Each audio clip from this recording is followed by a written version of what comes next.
You ask Tiger to solve. This deals with linear equations with one unknown. The final result is n equals -16.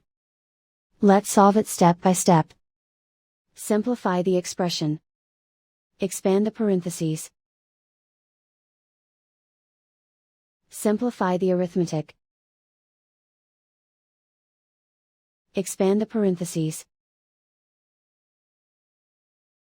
Simplify the arithmetic.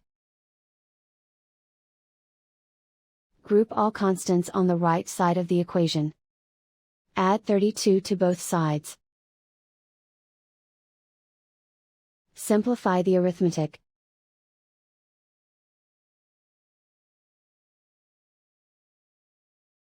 Isolate the n.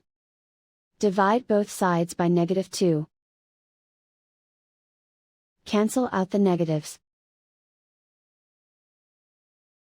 Simplify the fraction. Move the negative sign from the denominator to the numerator. Find the greatest common factor of the numerator and denominator. Factor out and cancel the greatest common factor. And so the final result is n equals -16.